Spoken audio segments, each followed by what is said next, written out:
ഇന്ന് നമ്മൾ ഉണ്ടാക്കാൻ പോകുന്നത് പത്തിരിക്ക് പറ്റിയ നല്ലൊരു ചിക്കൻ കറിയാണ്. ഇത് പത്തിരിയുടെ കൂടെയാണ് ഞാൻ മിക്കപ്പോഴും ഉണ്ടാക്കാറ്. എന്നാലും പൂരി ഭട്ടൂര ഇതിനായിട്ടൊക്കെ നന്നായിട്ട് ചേരും. അപ്പോൾ വളരെ സിമ്പിളാണ്, കുറച്ച് ഡിഫറെൻ്റ് ആയിട്ട് ഉണ്ടാക്കുന്ന ഒരു മെത്തഡാണ്. ഈ പത്തിരിനായിട്ട് നന്നായിട്ട് ചേരും. അപ്പോൾ അടുത്ത പ്രാവശ്യം നിങ്ങൾ പത്തിരി ഉണ്ടാക്കുകയാണെങ്കിൽ ഇത് ട്രൈ ചെയ്ത് നോക്കണം. അതുപോലെ എൻ്റെ പത്തിരി വീഡിയോ ടിപ്സ് കണ്ടിട്ടില്ലെങ്കിൽ എല്ലാവരും ആ വീഡിയോ ഒന്ന് ചെക്ക് ചെയ്യണം. അപ്പോൾ 1 കിലോ ചിക്കൻ എടുത്തിട്ടുണ്ട്. നന്നായി കഴുകി വൃത്തിയാക്കി വെള്ളമൊക്കെ നന്നായി കളഞ്ഞതിന് ശേഷം ഇതിലേക്ക് 2 ടേബിൾ സ്പൂൺ തൈര്, 1 ടീസ്പൂൺ ഉപ്പും ചേർത്ത് ഒന്ന് പരട്ടി വെക്കാൻ പോവാണ്. ഒരുപാട് സമയമൊന്നും വേണ്ട, നമ്മൾ ബാക്കിയെല്ലാം റെഡി ആവണ വരെയും ഇത് മൂടി വയ്ക്കുക. ഇനി നമ്മളിവിടെ ഒരു സ്പൈസ് പേസ്റ്റ് ഉണ്ടാക്കാൻ വേണ്ടി പോവുകയാണ്. അതിന് കല്ല് വേണം ചതച്ചെടുക്കാൻ. കല്ലാണ് ഏറ്റവും നല്ലത്, മിക്സി ആയാലും കുഴപ്പമില്ല, എന്നാലും കല്ലിൽ ചതയ്ക്കുമ്പോൾ ഒന്നും കൂടി ടേസ്റ്റ് കൂടും. അപ്പോൾ ഞാൻ ഇതിലേക്ക് 7-8 വലിയ അല്ലിയുള്ള വെളുത്തുള്ളി, ഒരു വലിയ കഷ്ണം ഇഞ്ചി ചെറിയ പീസസ് ആക്കിയിട്ട് മുറിച്ച് കൊടുക്കാം. ഇഞ്ചി വെളുത്തുള്ളിനേക്കാളും അളവിൽ കൂടണ്ട, കുറവ് മതി. പിന്നെ 1/4 ടീസ്പൂൺ കുരുമുളക്,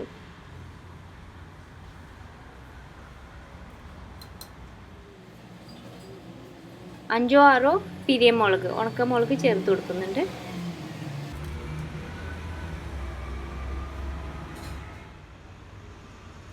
പിന്നെ ഇവിടെ 5 ആൽമണ്ട്സ്, നമ്മുടെ ബദാം.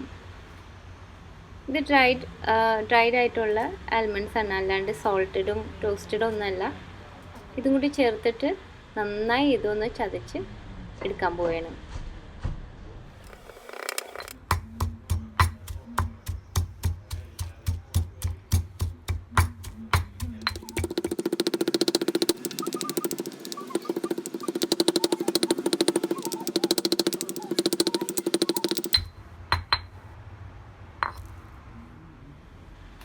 അപ്പോൾ ഇതുപോലെ നന്നായി ചതച്ചിട്ടുണ്ട്. നമ്മൾ നല്ല ആ ഉണക്കമുളകും ഉള്ളിയൊക്കെ നന്നായി മിക്സായി കിട്ടിയിട്ടുണ്ട്.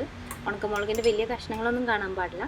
ഇനി ഇതിലേക്ക് നമ്മൾ 3 ടേബിൾ സ്പൂൺ മല്ലിപ്പൊടി, പിന്നെ ഉണക്കമുളക് ചേർത്തിട്ടുണ്ടെങ്കിലും നമ്മൾ 1 ടീസ്പൂൺ എരിവുള്ള മുളക് പൊടിയും കൂടി ചേർത്ത് കൊടുക്കുന്നുണ്ട്. ഇനി ഇതിനാവശ്യത്തിനുള്ള വെള്ളം ഒഴിച്ചിട്ടൊന്ന് മിക്സ് ചെയ്തെടുക്കണം. കൂടുതൽ വെള്ളം വേണ്ട, ഇതൊന്ന് മിക്സ് ചെയ്ത് എടുത്ത് ഒരു പേസ്റ്റ് രൂപത്തിലാക്കാൻ വേണ്ടി ഉള്ള അത്രയും വെള്ളം ഒഴിച്ചാൽ മതി.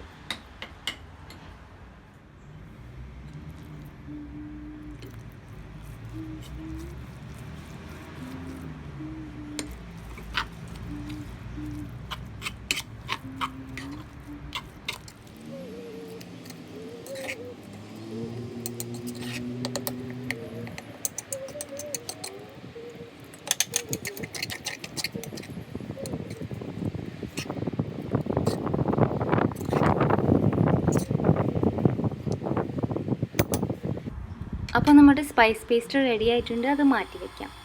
ഇനി ഒരു വലിയ പാൻ എടുത്തിട്ടുണ്ട്, നോൺ സ്റ്റിക്ക് പാനാണ്. അതിൽ 1/4 കപ്പിൻ്റെ പകുതി വെളിച്ചെണ്ണ ഒഴിച്ച് ചൂടാവുന്നുണ്ട്. ഇതിലേക്ക് നമ്മൾ 4 സവാള അരിഞ്ഞു വെച്ചിട്ടുണ്ട്, അത് ചേർത്ത് കൊടുക്കാൻ പോവുകയാണ്.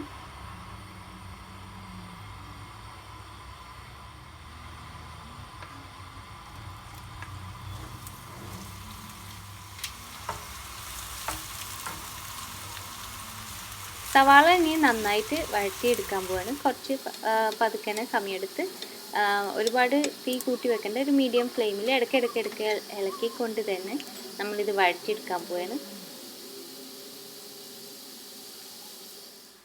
ഇതിൻ്റെ ഒപ്പം ഒരു 1/2 ടീസ്പൂൺ മഞ്ഞൾപ്പൊടിയും കൂടി ചേർക്കുന്നുണ്ട്. ഒരു നുള്ളു ഉപ്പ് വേണമെങ്കിൽ ഇട്ട് കൊടുക്കാം, ആ പ്രോസസ്സ് ഒന്ന് വേഗമായി കിട്ടാൻ വേണ്ടിയിട്ടാണ്.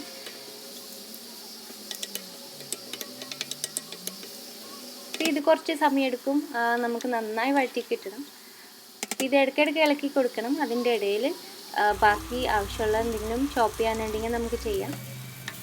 ഇങ്ങനത്തെ സമയങ്ങൾ അടുപ്പിൻ്റെ അടുത്തുനിന്ന് നീങ്ങാൻ പറ്റാണ്ട് ഇടയ്ക്കിടയ്ക്ക് ഇങ്ങനെ ഇളക്കി കൊടുത്ത് കുക്ക് ചെയ്യുന്ന സമയത്ത് മിക്കപ്പോഴും ഞാൻ യൂട്യൂബിൽ എന്തെങ്കിലും എനിക്ക് ഇഷ്ടമുള്ള വീഡിയോസ് കാണാറുണ്ട്. മെൻ്റലിസ്റ്റ് ആദി എന്നും പറഞ്ഞിട്ട് കുറച്ച് വീഡിയോസ് ഉണ്ട്, അത് കാണാൻ എനിക്ക് ഇഷ്ടമാണ്. ഞാൻ ആ സമയത്ത് 2 ടൊമാറ്റോസ് ചോപ്പ് ചെയ്ത് മാറ്റി വെച്ചിട്ടുണ്ട്. അപ്പോൾ മെൻ്റലിസ്റ്റ് ആദിയുടെ പ്രോഗ്രാം വളരെ രസമുള്ളതാണ്, എനിക്ക് ഒരുപാട് ഇഷ്ടമുണ്ട്. ആ മെൻ്റലിസ്റ്റ് ഹ്യൂമൻ സൈക്കോളജിയുടെ ഭാഗങ്ങൾ മാത്രമല്ല, സംസാരം കേൾക്കാനും ഭയങ്കര ഇഷ്ടമാണ്. ഞാനൊരു ഫാനാണ്. വറ്റിക്കൊണ്ടിരിക്കേണ്ട ഇത് ഗോൾഡൻ കളറായി മാറി വരുന്നുണ്ട്. നന്നായി ഒരുപാട് ചുരുങ്ങി വന്നിട്ടുണ്ട് നമ്മുടെ സവാള. ഒരു വലിയ പച്ചമുളകും ഞാൻ ഇവിടെ ചോപ്പ് ചെയ്ത് മാറ്റി വെച്ചിട്ടുണ്ട്. എരിവില്ലാത്ത വലിയ പച്ചമുളകാണ്, ഒരു 2-3 ടേബിൾ സ്പൂൺ ആവാം. അപ്പോൾ സവാള വഴറ്റി ഈ ഒരു കളറാണ് ഇപ്പോൾ ആയിരിക്കുന്നത്. നല്ല ഗോൾഡൻ ബ്രൗൺ കളർ, എന്നാൽ സോഫ്റ്റാണ് ഇപ്പോഴും.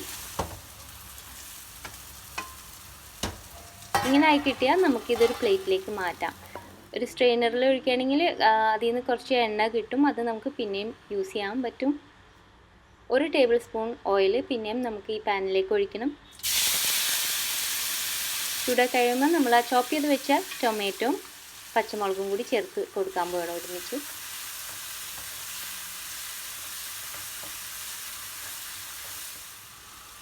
ഇനി ആ ടൊമാറ്റോസ് വറ്റി ഉടഞ്ഞ് ഒരു ഇങ്ങനെ പൾപ്പായി കിട്ടണ വരെ ഒന്ന് കുക്ക് ചെയ്യാൻ പോവുകയാണ്. ഇങ്ങനെ ഉടച്ചെടുക്കാൻ പറ്റിയ പാകത്തിൽ ഇതുപോലെ ആയിട്ടുണ്ട്.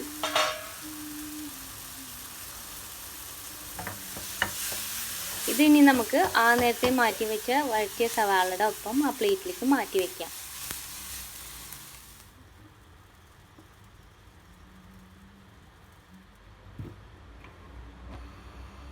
ഇനി നമ്മൾ ആ സ്പൈസ് പേസ്റ്റ് ഒന്ന് ഫ്രൈ ചെയ്തെടുക്കാൻ പോവുകയാണ്. അതിന് വേണ്ടി ഒരു 1/4 കപ്പിൽ പകുതി വെളിച്ചെണ്ണ വീണ്ടും ഒഴിക്കാം. ചൂടായതിന് ശേഷം നമ്മൾ സ്പൈസ് പേസ്റ്റ് ഇട്ടിട്ട് നന്നായിട്ടൊന്ന് വഴറ്റിയെടുക്കാൻ പോവുകയാണ്. ഈ സ്പൈസ് പേസ്റ്റിൻ്റെ ആ പച്ച മണം നന്നായി മാറി കിട്ടണം. ഈ സ്റ്റെപ്പിൽ എണ്ണ കുറഞ്ഞു പോകരുത്. ഇവിടെ ഇത്രയും എണ്ണ ആവശ്യമുണ്ട് സ്പൈസ് പേസ്റ്റ് നല്ലോണം കുക്കായി കിട്ടാൻ വേണ്ടിയിട്ട്. കുറച്ച് വെള്ളം കൂടി ചേർത്ത് കൊടുക്കുന്നുണ്ട്, ആ കല്ലിൽ ബാക്കിയുള്ള മസാല ഒന്നും കളഞ്ഞു പോവാണ്ടിരിക്കാൻ. ഇനി ആ പച്ച മസാലയുടെ പച്ച മണമൊക്കെ മാറി എണ്ണ തെളിഞ്ഞ് വരുന്ന വരെ നമുക്കിതൊന്ന് കുക്ക് ചെയ്തെടുത്താൽ മതി. ശ്രദ്ധിക്കുക അടിയിലൊന്നും പിടിക്കാണ്ട്. തീ കുറച്ച് വെച്ചിട്ടുണ്ട്.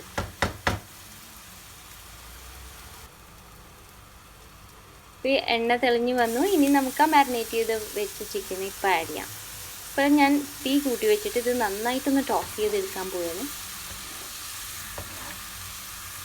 തീ കൂട്ടി വെച്ചിരിക്കുകയാണ്. ഇത് നന്നായി ഒന്ന് ഫ്രൈ ചെയ്യാൻ പോവുകയാണ് ഇപ്പോൾ ചെയ്യാൻ പോകുന്നത്. ചിക്കനൊക്കെ ഒന്ന് വൈറ്റ് കളറായിട്ട് വരും. അതുപോലെ തന്നെ ആ മസാല നന്നായിട്ടൊന്ന് പിടിച്ച് വരും ആ പീസസിൽ.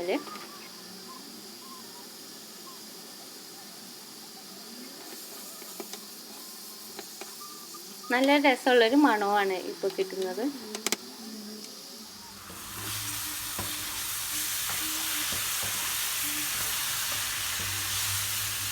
അപ്പോൾ കണ്ട ചിക്കൻ്റെ ആ പച്ച കളറൊക്കെ മാറി മസാല നന്നായി പിടിച്ച് വരുന്നുണ്ട്. ചെറുതായിട്ട് ഇവിടെ അവിടെയൊക്കെ ഒന്ന് ബ്രൗൺ ആവുന്നുമുണ്ട്.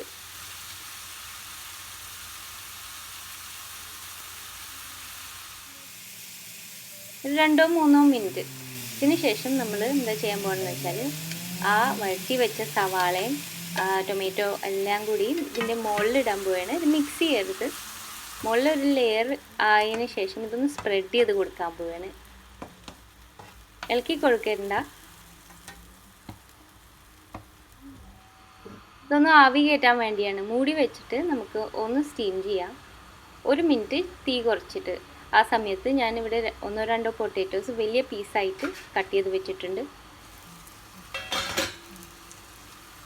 ഇപ്പം നമുക്ക് ആ സ്റ്റീം കയറിയതിന് ശേഷം നമുക്ക് തുറന്നിട്ട് ഇതൊന്ന് മിക്സ് ചെയ്ത് കൊടുക്കാം നന്നായിട്ട്. എല്ലാ മസാലയും ചേർത്ത് നല്ലോണം ഇളക്കി കൊടുക്കാം. ഇനി വേണമെങ്കിൽ ഇതിൽ തന്നെ വെള്ളം ഒഴിച്ച് പൊട്ടാറ്റോസ് ആഡ് ചെയ്ത് പാകത്തിന് കുക്ക് ചെയ്തെടുക്കാം മൂടി വെച്ചിട്ട്. പക്ഷേ എനിക്ക് പ്രഷർ കുക്കറിലേക്ക് മാറ്റുന്നതാണ് താല്പര്യം. അപ്പോൾ ഈ മസാലയും ചിക്കനൊക്കെ കൂടി പ്രഷർ കുക്കറിലേക്ക് ഇട്ടു. അതിൻ്റെ ഒപ്പം പൊട്ടാറ്റോസും ആഡ് ചെയ്തു. ഒന്നും കൂടി നന്നായി മിക്സ് ചെയ്ത് കൊടുക്കാം.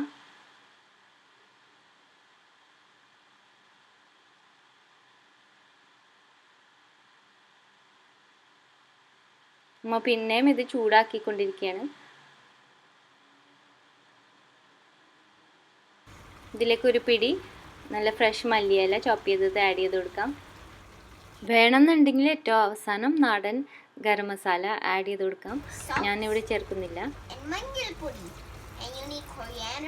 പിന്നെ നമുക്കൊരു 1/4 കപ്പ് വെള്ളം അല്ലെങ്കിൽ 1 കപ്പ് വരെ വെള്ളം കൂടി പോണ്ട ഈ വെള്ളം കൂടി ചേർത്ത് കൊടുക്കാം. ആ ചിക്കനും മസാലയൊക്കെ ഒന്ന് ജസ്റ്റ് മൂടി നിൽക്കാനുള്ള അത്രയും വെള്ളം പാടുള്ളൂ, അതിനേക്കാളും കൂടുതൽ പാടില്ല. ഇളക്കി കഴിയുമ്പോൾ ഇത്രയും പാടുള്ളൂ ഗ്രേവി. അടിയിൽ നിന്നൊക്കെ നന്നായിട്ട് ഇളക്കിയിട്ടുണ്ടാവണം. ഇനി നമുക്ക് ഇത് കൂട്ടി ഒരു മീഡിയം ഹീറ്റിൽ 3 സ്റ്റീം കേൾക്കണ വരെ കുക്ക് ചെയ്യാം. അതിനുശേഷം തന്നെ ചൂടാറാൻ വേണ്ടി വെക്കാം. അതിനുശേഷം തുറക്കാം. നല്ല ചിക്കൻ കറി റെഡി ആയിട്ടുണ്ട്. ഉപ്പൊക്കെ നിങ്ങൾ പാകത്തിന് നോക്കിക്കോ, വേണമെന്നുണ്ടെങ്കിൽ ഇടാം. അതുപോലെ ഏറ്റവും അവസാനം കുറച്ച് മല്ലിയിലയും കൂടി ഗാർണിഷിങ്ങിന് ഇട്ടിട്ട് നമുക്ക് സെർവ് ചെയ്യാം. പത്തിരി തേങ്ങാപ്പാലിൻ്റെ കൂടെ സെർവ് ചെയ്താൽ നല്ല ടേസ്റ്റാണ്. അതുപോലെ തന്നെ നേരത്തെ പറഞ്ഞ പോലെ ഈ ഭട്ടൂര പൂരി ഇതിനായിട്ടും എനിക്ക് നല്ല ഇഷ്ടമാണ്. നിങ്ങൾ ട്രൈ ചെയ്ത് നോക്ക് ഈ പത്തിരിക്ക് പറ്റിയ സ്പെഷ്യൽ ചിക്കൻ കറി. ട്രൈ ചെയ്താൽ മറക്കാതെ ഫോട്ടോ അയക്കണം. അപ്പോൾ അടുത്ത പ്രാവശ്യം നല്ലൊരു റെസിപ്പി ആയിട്ട് വരുന്നത് വരെ make sure to like, comment and subscribe. And bye from Shana.